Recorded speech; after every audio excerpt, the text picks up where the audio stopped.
رمضان المبارک کے مہینے میں سب سے افضل جو عبادت ادا کی جاتی ہے جو اور مہینوں میں نہیں ہے وہ روزے کی عبادت ہے، کہ اور مہینوں میں روزے فرض نہیں ہیں، صرف رمضان المبارک کے مہینے میں روزے فرض ہیں۔ اس فرض روزوں کی کیا فضیلت ہے؟ تو میں آپ کے سامنے 15 فضائل عرض کروں گا کہ رمضان المبارک کے روزوں کی فضیلت جو نصوص میں آئی ہے وہ 15 فضیلتیں ہیں، جس سے اندازہ ہوگا کہ یہ کتنی اہتمام والی عبادت ہے اور اس عبادت پر کس قدر اجر و ثواب ہے۔ تو بڑے نادان ہیں وہ لوگ جو معمولی عذر کی وجہ سے روزے کی عبادت کو چھوڑ دیتے ہیں۔ کوئی کہتا ہے جی پیٹ میں درد ہے، نزلہ ہے، زکام ہے، کھانسی ہے، پیاس برداشت نہیں ہوتی، گرمی ہے، روزہ نہیں رکھتے۔ حالانکہ حدیث میں آتا ہے اگر ایک انسان ساری زندگی روزہ رکھے اور رمضان المبارک کے ایک روزے کا بدل نہیں ہو سکتا۔ رمضان کے روزے پر جو فضیلت اور ثواب ہے ساری عمر روزہ رکھنے پر وہ فضیلت اور ثواب نہیں ہے۔ اس لیے انسان کوشش کرے روزہ اس سے نہ چھوٹے۔ آج کے دور میں جو گرمی ہے حضرات صحابہ کے دور میں اس سے کئی گنا گرمی زیادہ تھی۔ عرب تو عین خط استوا میں واقع ہے، وہ لوگ دن کو جہاد کرتے تھے، راتیں ان کی قیام اللیل میں گزرتی تھی، 1 اور 2 دانے کھجور کے کھا کر سارا دن جہاد بھی کیا پھر بھی روزے کی حالت میں رہے۔ ہم تو پنکھے کے نیچے بیٹھ کے روزہ رکھنا مشکل ہے، کوئی ایئر کنڈیشن کمروں میں بیٹھے ہیں، ٹھنڈے ماربل پر بیٹھے ہیں، مسجد کے کشادہ ماحول میں بیٹھے ہیں، کہتے ہیں جی گرمی ہے۔ جہنم کی گرمی اس سے کئی گنا زیادہ ہوگی۔ وہ تو اتنی گرمی ہے، حدیث میں آتا ہے کہ دنیا کی آگ اور آخرت کی آگ کے مقابلے میں کہ اگر جہنم کی آگ سے کسی کو نکال کر دنیا کی آگ میں ڈالا جائے گا تو گویا اسے سکون اور اطمینان اور راحت مل جائے گی۔ حالانکہ دنیا کی آگ کتنی سخت ہے، انسان برداشت نہیں کر سکتا، لیکن جہنم کے مقابلے میں اس آگ کی کوئی حیثیت نہیں، تو جہنم کی گرمی کے مقابلے میں دنیا کی گرمی کی بھی کوئی حیثیت نہیں۔ تو یہ کوئی عذر نہیں ہے، انسان کوشش کرے رمضان کے روزے پورے کے پورے رکھے۔ اور اصل عید اس کی ہوتی ہے جس نے روزے رکھے ہوتے ہیں۔ جس نے روزے نہیں رکھے، تراویح نہیں پڑھی، تلاوت نہیں کی، عبادت نہیں کی، عید کے دن جب لوگ ایک دوسرے کو مبارکباد دیتے ہیں، عید کی نماز مکمل ہوتی ہیں، اس وقت انسان کا دل اس کو ملامت کرتا ہے، ضمیر ملامت کرتا ہے۔ تو کس چیز کی مبارکباد دے رہا ہے؟ روزے تو نے نہیں رکھے، عبادت تو نے نہیں کی، تراویح تو نے نہ پڑھی، تلاوت تو نے نہ کی۔ مبارک تو اس کے لیے کہ جس سے ایک تراویح نہ چھوٹی، جس نے تراویح میں اللہ کا کلام پورا سنا، جس سے تہجد نہ چھوٹے، اوابین اور اشراق نہ چھوٹے، جس کی زبان پہ اللہ کا ذکر ہو، سخاوت ہو، مبارک تو اس کے لیے ہے۔ اس لیے ہم کوشش کریں ماہ مبارک کے اندر روزوں کا خاص طور پہ اہتمام ہو، روزہ ہم سے نہ چھوٹے۔ اب روزے کی فضیلتیں کتنی ہیں تو میں نے عرض کیا 15 فضیلتیں۔ نمبر 1، سب سے پہلی فضیلت، روزے کے برابر کوئی عبادت نہیں، روزے کے برابر کوئی عبادت نہیں۔ سنن نسائی کی روایت ہے، نبی اکرم صلی اللہ علیہ وسلم سے پوچھا گیا ای العمل افضل، سب سے افضل عمل کون سا ہے؟ آپ صلی اللہ علیہ وسلم نے ارشاد فرمایا علیک بالصوم فإنہ لا عدل لہ، تمہارے اوپر لازم ہے تم روزہ رکھو، اس لیے کہ روزے کے برابر کوئی عبادت نہیں، اس لیے کہ روزے کے برابر کوئی عبادت نہیں۔ تو گویا حدیث میں آپ نے روزے کو افضل عبادت قرار دیا ہے۔ نمبر 2، روزے دار کی دعا قبول ہوتی ہے۔ جو آدمی روزے کی حالت میں ہو، افطاری کے وقت دعا کرتا ہے، اللہ رب العزت دعا قبول فرماتے ہیں۔ نبی اکرم صلی اللہ علیہ وسلم نے فرمایا ثلاث دعوات مستجابات، 3 دعائیں اللہ قبول فرماتا ہے۔ نمبر 1 دعوت الصائم، روزے دار کی دعا۔ نمبر 2 دعوت المسافر، مسافر کی دعا۔ نمبر 3 دعوت المظلوم، مظلوم کی دعا۔ یہ روایت امام بیہقی نے شعب الایمان میں نقل کی ہے۔ تو اس روایت میں جن 3 آدمیوں کی دعا قبول ہوتی ہے ان میں ایک روزہ دار بھی ہے۔ نمبر 3، روزے داروں کے لیے اللہ نے جنت کا ایک دروازہ مخصوص کر دیا ہے۔ جنت کے دروازوں میں ایک دروازہ صرف ان لوگوں کے لیے ہوگا جو روزہ رکھتے تھے، وہ اس دروازے سے جنت میں داخل ہوں گے۔ نبی اکرم صلی اللہ علیہ وسلم نے فرمایا فی الجنت ثمانیۃ ابواب، جنت کے 8 دروازے ہیں، منہا باب یسمى الریان، ان میں سے ایک دروازہ ایسا ہے جس کا نام ریان ہے، لا يدخلہ الا الصائمون، نہیں داخل ہوں گے اس دروازے سے مگر روزے دار۔ ریان کا معنی سیراب کرنے والا، کہ دنیا میں انہوں نے پیاس برداشت کی، اللہ آج ان کو سیراب کرے گا، حوض کوثر کے پانی سے یہ سیراب ہوں گے، جنت کی نہروں سے یہ سیراب ہوں گے جنہوں نے دنیا میں پیاس کو برداشت کیا ہوگا۔ نمبر 4، روزے دار کی بخشش و مغفرت کر دی جاتی ہے۔ جو انسان روزہ رکھتا ہے، حدیث میں آتا ہے آپ صلی اللہ علیہ وسلم نے ارشاد فرمایا، روزے دار انسان کے اللہ گناہوں کو معاف فرما دیتا ہے۔ من صام رمضان ایمانا واحتسابا غفر له ما تقدم من ذنبہ، جس نے روزہ رکھا ایمان کی حالت میں، ثواب کو شمار کرتے ہوئے اخلاص کے ساتھ، اللہ تعالیٰ اس کے ماضی کے سارے گناہوں کو معاف فرما دیتے ہیں۔ تو کتنی فضیلت ہے کہ رمضان کے روزوں پر انسان کے گناہ معاف ہو جاتے ہیں۔ نمبر 5، روزے دار کو جہنم سے دور کر دیا جائے گا۔ جو آدمی روزے رکھتا ہے، اللہ رب العزت اس کو جہنم سے اتنا دور کرے گا جتنا 70 سال کی مسافت ہوتی ہے۔ نبی اکرم صلی اللہ علیہ وسلم نے فرمایا، ما من عبد یصوم صوما فی سبیل اللہ، نہیں ہے کوئی بندہ جو روزہ رکھتا ہے اللہ کے راستے میں، الا بعد اللہ بذلک اليوم وجہہ عن النار، مگر اللہ تعالیٰ اس کے چہرے کو جہنم سے دور کر دے گا 70 خریفا، 70 سال کی مسافت پر۔ یعنی یہ جہنم سے اتنا دور ہوگا جتنا کوئی انسان 70 سال سفر کرے جہنم سے دور ہوتا ہے، اتنا اللہ روزے دار کو جہنم سے دور کرے گا۔ یہ صحیح مسلم کی روایت ہے۔ دیگر روایات مسند احمد میں، شعب الایمان میں، مسند ابو یعلا میں، ان روایتوں میں تو اتنی فضیلت آئی کہ جو روزہ رکھتا ہے اللہ اس کو جہنم سے اتنا دور کر دیتا ہے جس طرح کہ زمین اور آسمان کی دوری ہے۔ بعض روایات میں کہ جو روزہ رکھتا ہے اللہ جہنم سے اتنا دور کرتا ہے جیسے کہ کوا پیدا ہو، اڑتا رہے اڑتا رہے اڑتا رہے یہاں تک کہ وہ بوڑھا ہو جائے، تو جتنا دور تک وہ اڑ کر جائے گا اتنا اللہ اس انسان کو جہنم سے دور کر دے گا۔ تو اس قدر اللہ رب العزت نے فضیلتیں رکھی ہیں روزے پر۔ نمبر 6، روزے دار کا اجر خود اللہ تعالیٰ عنایت فرمائیں گے۔ اللہ تعالیٰ فرماتا ہے کہ روزہ ایسی عبادت ہے جو بندہ صرف میرے لیے رکھتا ہے اور میں اس کا بدلہ خود دوں گا۔ دیکھیں دیگر عبادات کا بدلہ کیا ہے کہ بعض عبادات کا بدلہ ہے اسے جنت میں محل ملے گا، جنت کی نہریں ملیں گی، حور عین ملے گی، لیکن اللہ نے کہا جو روزہ رکھتا ہے میں بدلہ اس کو خود دوں گا۔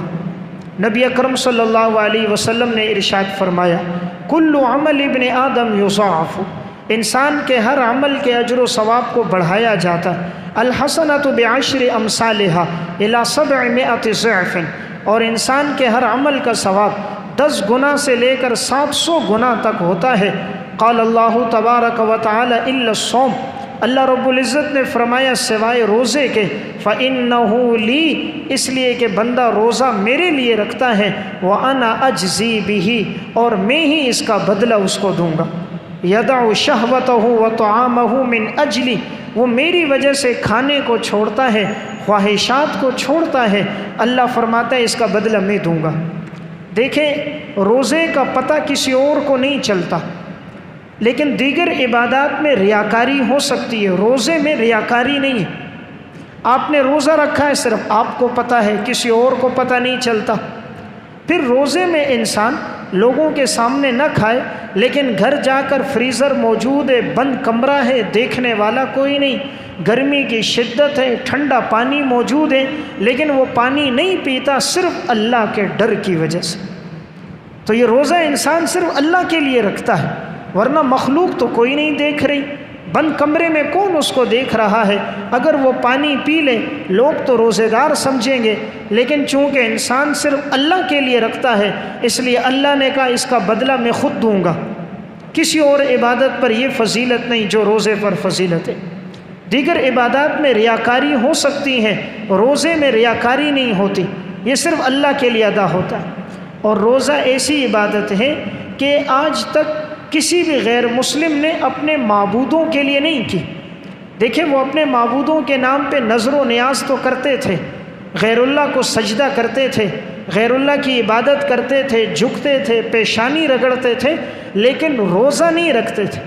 روزہ ایسی عبادت ہے جو صرف اللہ کے لیے، اس میں کوئی غیر شریک نہیں ہوتا، اور یہ نفس پہ بہت بھاری ہے کہ انسان پیاس کے باوجود پانی نہ پیے، بھوک کے باوجود کھانا نہ کھائے، اس لیے اللہ نے فرمایا اس کا بدلہ میں انسان کو خود دوں گا۔ نمبر 7، روزے کی حیثیت ڈھال کی ہے۔ آپ صلی اللہ علیہ وسلم نے ارشاد فرمایا الصوم جنۃ، صحیح بخاری کی روایت ہے، روزہ بمنزل ڈھال کے ہے۔ جس طرح ڈھال انسان کو بچاتی ہے کہ اگر ہاتھ میں ڈھال ہو، کوئی تیر تلوار سے حملہ کرے تو انسان ڈھال کے ذریعے بچتا ہے، جو آدمی روزے کی حالت میں ہوتا ہے وہ گناہوں سے بچتا ہے۔ جب روزہ ہوتا ہے تو نفس میں گناہ کرنے کا داعیہ نہیں ہوتا، نفس کو تو ایک ہی خواہش ہوتی ہے کب افطاری کا وقت ہو پانی پی لوں، کب افطاری کا وقت ہو کچھ کھا لوں۔ جیسے ایک غریب تھا، اس نے کھانا نہیں کھایا تھا، اس سے کسی نے پوچھا 2 اور 2 کتنے ہوتے ہیں؟ اس نے کہا 4 روٹیاں۔ تو 4 روٹیاں کیوں کہا؟ اس کو روٹی ہی نظر آ رہی ہے۔ تو جو آدمی بھوک کی حالت میں ہوتا ہے پھر گناہ کا داعیہ نہیں ہوتا، پھر گناہ کرنے کی طرف نفس دعوت نہیں دیتا۔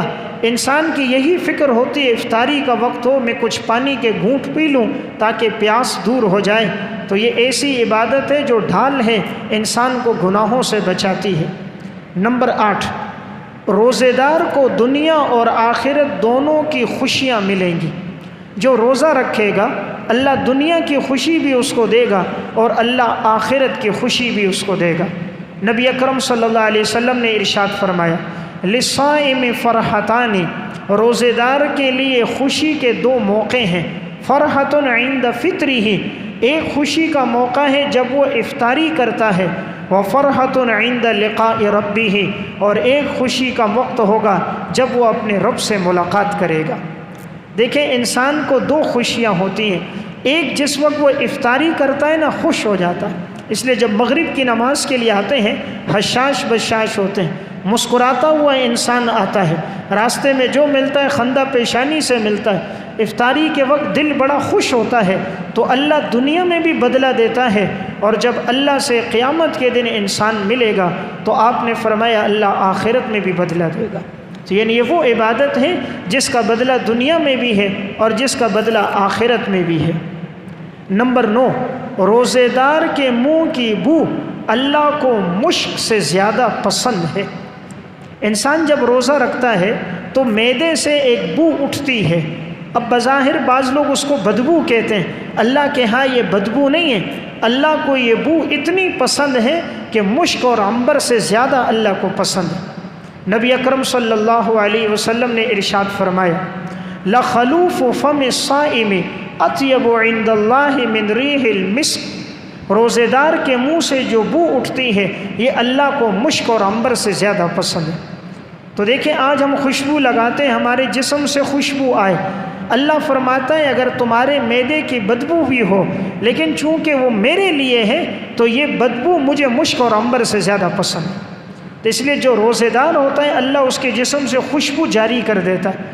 دیکھیں ہر عبادت کا بدلہ ہوتا ہے، جو روزہ نہیں رکھتا اس سے فطرتی طور پر بدبو ہوتی ہے، اس فطرتی طور پر جو آدمی گناہوں میں ہو نا، آپ دیکھو اس کے جسم کی نحوست ہوگی، کوئی اس کے قریب نہیں آ سکے گا، اس سے ایک تعفن اٹھتا ہے، طبیعت میں کراہت ہوتی ہے، جس کی زندگی نیکی میں گزرتی ہے اللہ اس کے جسم سے روحانی طور پر ایسی خوشبو کو جاری کر دیتا ہے، اللہ اس کی باتوں میں ایسی لذت، چہرے پر ایسی بشاشت، چہرے پر ایسی رونق رکھ دیتا ہے، دیکھنے والا دیکھتا رہتا ہے، اس کی گفتگو سنتا رہتا ہے، وہ چاہتا ہے اس کی مجلس ختم نہ ہو۔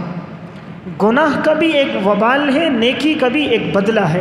گناہ کی وجہ سے چہرے پہ نحوست، نیکی کی وجہ سے رونق۔ گناہ کی وجہ سے زندگی کم ہوتی ہے، نیکی کی وجہ سے بڑھتی ہے۔ نیکی کی وجہ سے رزق بڑھتا ہے، گناہوں کی وجہ سے رزق گھٹ جاتا ہے۔ نیکی کی وجہ سے عبادت کی توفیق ملتی ہے، گناہ کی وجہ سے عبادت سے محروم ہوتا ہے۔ نیک اعمال کی وجہ سے بیوی بچے فرما بردار ہوتے ہیں، گناہوں کی وجہ سے اولاد اور ماتحت نافرمان ہو جاتے ہیں، نیکی کی وجہ سے سکون کی نیند آتی ہے، گناہوں کی وجہ سے اللہ اطمینان کی نیند چھین لیتا ہے، نیکی کی وجہ سے اللہ باتوں میں خوشبو ڈال دیتا ہے، گناہوں کی وجہ سے اچھی باتیں بھی انسان کو پسند نہیں آتی، نیکی کرنے والے کی محبت اللہ لوگوں کے دلوں میں ڈال دیتا ہے، گناہ کرنے والے کی نفرت اللہ لوگوں کے دلوں میں ڈال دیتا ہے، کوئی اس سے محبت نہیں کرتا، چاہے اس کی گاڑی لاکھوں روپے کی ہو، اس کا لباس ہزاروں روپے کا ہو، اس کا موبائل سب سے اعلیٰ ہو، اس کی وضاقتہ سب سے نمایاں ہو، لیکن لوگوں کے دلوں میں محبت نہیں ہوتی۔ اللہ جب خود محبت کرتا ہے لوگوں کے دلوں میں اس انسان کی محبت ڈال دیتا ہے۔ تو میں عرض کر رہا تھا روزے دار کے منہ کی بو اللہ کو مشک اور عنبر سے زیادہ پسند ہے۔ نمبر 10، روزہ انسان کے جسم کی زکوٰۃ ہے۔ جس طرح ہر چیز کی ایک زکوٰۃ ہوتی ہے، مال کی بھی زکوٰۃ ہے، تو اس جسم کی بھی تو کوئی زکوٰۃ ہونی چاہیے۔ نبی اکرم صلی اللہ علیہ وسلم نے فرمایا لِكُلِّ شَيْءٍ زَكَاةٌ وَزَكَاةُ الْجَسَدِ الصَّوْمُ، ہر چیز کی ایک زکوٰۃ ہے اور جسم کی زکوٰۃ روزہ رکھنا ہے۔ شعب الایمان کی روایت ہے انسان 11 مہینے کھاتا ہے تو 1 مہینہ اپنے جسم کو آرام بھی تو دے، اس معدے کو آرام بھی تو دے تاکہ اپنے جسم کی زکوٰۃ نکالے، اور وہ زکوٰۃ روزہ رکھنا ہے۔ روزہ رکھنے سے انسان تندرست رہتا ہے۔ آج کی سائنس نے بھی یہ ترقی کی ہے، جو آدمی سال بھر میں کم از کم 30 دن بھوکا رہے گا، ایسا آدمی پورا سال تندرست رہے گا۔ خطبات فقیر میں ایک واقعہ ہے کہ چند مسلمان امریکہ گئے تو رمضان کے مہینے میں وہ روزہ رکھتے تھے، تو ان لوگوں نے پوچھا تم کیوں روزہ رکھتے ہو، سارا دن کھاتے پیتے نہیں ہو؟ کہا یہ ہماری شریعت میں حکم ہے۔ تو انہوں نے جب اس پر تحقیق کی تو اس نتیجے پر پہنچے کہ جو انسان سال بھر میں 30 دن بھوکا پیاسا رہے گا وہ پورا سال صحت مند رہے گا، لا علاج بیماریوں سے محفوظ رہے گا، اور اللہ اس کے معدے کو طاقتور کر دے گا۔ جو آدمی سارا دن کھاتا ہے تو یہ معدہ چلتے چلتے بھی آخر کمزور ہو جاتا ہے، اسے بھی کوئی سکون اور اطمینان ملے، اور وہ اطمینان ملتا ہے اس ماہ مبارک میں۔ نمبر 11ویں فضیلت روزے رکھنے کی یہ ہے کہ روزہ ریاکاری سے پاک عبادت ہے۔ نبی اکرم صلی اللہ علیہ وسلم نے فرمایا کل عمل ابن آدم لہ الا الصیام فإنہ لی وأنا اجزی بہ، ہر عمل ابن آدم اپنے لیے کرتا ہے سوائے روزے کے، اللہ رب العزت نے فرمایا یہ میرے لیے ہے اور میں ہی اس کا بدلہ دوں گا۔ یہ صحیح بخاری کی روایت ہے۔ تو میں نے جیسے بات عرض کی، روزے میں ریاکاری نہیں ہوتی، انسان تلاوت کرے دوسرا دیکھتا ہے ریاکاری ہو سکتی ہے، نوافل پڑھے ریاکاری ہو سکتی ہے، لوگوں کے سامنے مسجد میں تعاون کرے، غریب کے ساتھ کرے، ریاکاری ہو سکتی ہے، لیکن روزے میں ریاکاری کوئی نہیں۔ نمبر 12، روزہ عفت اور پاک دامنی کے حصول کا ذریعہ۔ جو انسان روزہ رکھتا ہے اس کی زندگی پاک دامنی میں گزرتی ہے، وہ زنا سے، خواہشات نفسانی سے محفوظ رہتا ہے۔ اس لیے نبی اکرم صلی اللہ علیہ وسلم نے فرمایا من استطاع منکم الباءۃ فلیتزوج فإنہ اغض للبصر واحسن للفرج ومن لم یستطع فعلیہ بالصوم فإنہ لہ وجاء۔ آپ نے فرمایا جو تم میں نکاح کرنے کی طاقت رکھتا ہے وہ نکاح کرے، اس لیے کہ نکاح کرنے سے نگاہیں جھک جائیں گی اور انسان کی شرمگاہ محفوظ ہو جائے گی، لیکن جو نکاح کی طاقت نہیں رکھتا وہ روزے رکھے، اس لیے کہ روزے رکھنا اس کی خواہشات نفسانی کو کم کر دے گا اور یہ گناہوں سے محفوظ رہے گا۔ تو معلوم ہوا کہ روزے کی وجہ سے انسان معاذ اللہ زنا سے، گناہوں سے، خواہشات نفسانی سے، بد نظری سے بچا رہتا ہے۔ جب پیٹ بھوکا ہو انسان گناہ سے بچتا ہے، اور جب انسان سیر ہوتا ہے نا تو پھر گناہ کی طرف آگے بھی بڑھتا ہے۔ جب بھوک کی حالت ہوتی ہے، روزہ ہوتا ہے، تو انسان معاذ اللہ زنا کے گناہ سے بچا رہتا ہے، اور یہ وہ گناہ ہے کہ آپ صلی اللہ علیہ وسلم نے فرمایا لا یزنی الزانی حین یزنی وہو مؤمن، زنا کرنے والا جب زنا کرتا ہے تو مسلمان نہیں رہتا۔ ولا یشرب الشارب حین یشرب وہو مؤمن، شراب پینے والا جب شراب پیتا ہے تو مسلمان نہیں رہتا۔ نمبر 13، روزے دار کے لیے فرشتے دعا کرتے ہیں۔ یعنی اس سے بڑی فضیلت کیا ہوگی کہ معصوم فرشتے میرے اور آپ کے لیے دعا کریں۔ مسند احمد کی روایت ہے، رسول اللہ صلی اللہ علیہ وسلم نے فرمایا وَتَسْتَغْفِرُ لَهُمُ الْمَلَائِكَةُ حَتَّى يُفْطِرُوا، اور جب تک انسان افطار نہیں کرتا فرشتے اس کے لیے دعا کرتے رہتے ہیں۔ آج دیکھیں ہم کوئی انسان نیک نظر آتا ہے نا، اس سے دعاؤں کی درخواست کرتے ہیں، کسی عالم سے کہتے ہیں، کوئی سفید ریش ہو اس سے کہتے ہیں، کوئی بزرگ ہو میرے لیے دعا کرو۔ کیوں کہتے ہیں کہ یہ نیک آدمی ہے دعا قبول ہوگی؟ حالانکہ اس نیک آدمی سے بھی گناہ ہوتے ہیں، کیونکہ وہ نیک بھی معصوم تو نہیں ہے، وہ عالم بھی معصوم تو نہیں ہے، اس سے بھی گناہ ہوتے ہیں۔ یعنی ہم نیک لوگوں کی دعا تو طلب کرتے ہیں، فرشتے جو معصوم ہیں جن سے گناہ ہی نہیں ہوتے، اور وہ لوگ کس کے لیے دعا کرتے ہیں؟ وہ فرشتے ان کے لیے کرتے ہیں جو روزے دار ہوتے ہیں۔ روزے دار کے لیے اللہ کے معصوم فرشتے دعا کر رہے ہیں، اس لیے انسان روزہ رکھنے کا اہتمام کرے۔ نمبر 14، روزے دار کو اللہ جنت کے پھل خود کھلائیں گے۔ جو انسان روزہ رکھے گا، روزے کی وجہ سے وہ پانی نہ پی سکا، پھل نہ کھا سکا، کھانا نہ کھا سکا، نبی اکرم صلی اللہ علیہ وسلم ارشاد فرماتے ہیں کہ اللہ رب العزت اس انسان کو خود کھلائے گا، خود پلائے گا۔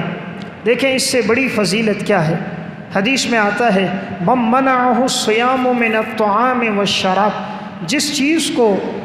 جس انسان کو روزے نے کھانے سے اور پینے سے روک دیا، یشتہیہ، حالانکہ اسے خواہش تھی، اسے کھانے کی خواہش تھی، پینے کی حاجت تھی، اطعمہ اللہ من ثمار الجنہ، اللہ اس کو جنت کے پھلوں میں سے کھلائے گا، وسقاہ من شرابہا، اور جنت کے پانی میں سے، جنت کی شراب میں سے اللہ اس کو پلائے گا۔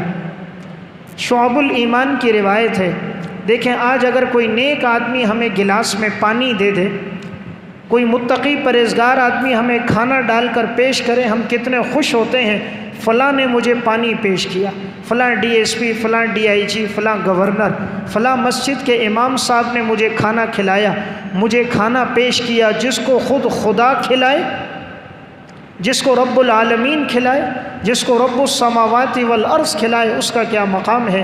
تو اللہ اس کو کھلائے گا جس نے روزے رکھے ہوں گے۔ سب سے آخری اور 15ویں اور اہم فضیلت وہ یہ ہے کہ روزہ ایسا سفارشی ہے کہ جس کی سفارش اللہ کے ہاں قبول ہے، کہ جس انسان نے روزے رکھے ہوں گے۔ روزہ اور قرآن، حدیث میں آتا ہے یہ دو ایسی چیزیں ہیں کہ یہ بندے کے لیے سفارش کریں گی، اور اس وقت تک سفارش کریں گے جب تک کہ ان کی شفاعت نہ ہو جائے اور اللہ انہیں جہنم سے ان کی خلاصی نہ کر دے۔ نبی اکرم صلی اللہ علیہ وسلم نے ارشاد فرمایا الصیام والقرآن یشفعان للعبد، روزہ اور قرآن بندے کے لیے سفارش کریں گے۔ یقول الصیام، روزہ کہے گا اے ربی انی منعتہ الطعام والشہوات بالنہار، اے اللہ میں نے اس کو کھانے سے، خواہشات سے، پینے سے دن بھر میں روک کے رکھا، فشفعنی فیہ، اے اللہ تو میری سفارش کو قبول فرما۔ اللہ اس کی سفارش قبول کریں گے۔ وَيَقُولُ الْقُرْآنُ، اور قرآن کہے گا مَنَعْتُهُ النَّوْمَ بِاللَّيْلِ، میں نے اس کو روک کے رکھا، ساری رات یہ سو نہ سکا، تلاوت کرتا رہا، قیام اللیل میں قرآن پڑھتا رہا، تراویح میں قرآن سنتا رہا، فشفعنی فیہ، یا اللہ میری سفارش قبول فرما، فیشفعانی، اللہ ان دونوں کی سفارش قبول فرمائے گا۔ تو یہ مسند احمد اور بیہقی کی روایت ہے۔ تو اس روایت میں یہ بات معلوم ہوئی کہ سب سے بڑھ کر ایک فضیلت یہ ہے کہ روزہ جو ہے وہ انسان کے لیے سفارش کرتا ہے، جب تک اس کے لیے معافی نہیں ہوتی روزہ سفارش کرتا ہے۔ اسی طرح تلاوت اور قرآن یہ اس وقت تک انسان کے لیے بخشش طلب کرتے ہیں جب تک کہ اس کے لیے مغفرت نہ ہو جائے۔ تو دیکھیں اس حدیث میں دو چیزوں کو جمع کیا گیا ہے، روزے کو اور تلاوت کو، تو ان کی آپس میں بڑی مناسبتیں ہیں۔ اسی لیے تو اللہ نے رمضان میں قرآن کو نازل کیا، تو یہ ماہ مبارک تلاوت کے لیے، اس لیے اس میں زیادہ سے زیادہ کوشش ہو روزے کے ساتھ تلاوت کا عمل جاری رکھیں۔ تلاوت اللہ کے ہاں ایسی پسندیدہ عبادت ہے، بسا اوقات صرف تلاوت پر اللہ مغفرت فرما دیتے ہیں۔ امام ذہبی رحمۃ اللہ علیہ نے سیر و اعلام النبلاء میں قاسم بن عبد الرحمن بن قاسم کے حالات میں واقعہ لکھا۔ ان کے انتقال کے بعد کسی نے ان کو خواب میں دیکھا، فرمایا اللہ نے آپ کے ساتھ کیا معاملہ فرمایا؟ فرمایا اللہ رب العزت نے میری مغفرت کر دی۔ کہا کس عمل پر آپ کی مغفرت ہوئی؟ کہا قرآن کریم کی تلاوت پر۔ قرآن کریم کی تلاوت پر اللہ رب العزت نے ان کی مغفرت فرما دی۔ تو اللہ کو سب سے زیادہ جو چیز پسند ہے وہ قرآن کریم کی تلاوت پسند ہے۔ دیکھیں آج اگر میں کوئی کتاب لکھوں، کوئی پڑھے، مجھے خوشی ہوگی، میری لکھی ہوئی کتاب فلاں نے پڑھی، فلاں نے پڑھی۔ خدا کا کلام جب کوئی پڑھتا ہے تو اللہ بھی خوش ہوتا ہے کہ میرا کلام فلاں فلاں نے پڑھا، اللہ کو بڑی خوشی ملتی ہے۔ اس لیے قرآن سمجھ آئے یا نہ آئے ضرور پڑھنا چاہیے۔ آج کل یہ جو ایک پروپیگنڈا ہے کہ قرآن کا ترجمہ نہ آئے تو طوطے کی طرح رٹا لگانے کا فائدہ نہیں، ایسی بات نہیں ہے۔ اجر و ثواب اور فضیلت الفاظ کے پڑھنے پر ہے، ہر لفظ پر 10 نیکیاں ہیں۔ تو اس ماہ مبارک میں کثرت سے تلاوت بھی ہو، اپنے بچوں کو بھی ہم اس بات کا پابند بنائیں کہ وہ بھی کثرت سے تلاوت کریں۔ اللہ ہم سب کو عمل کی توفیق عطا فرمائے۔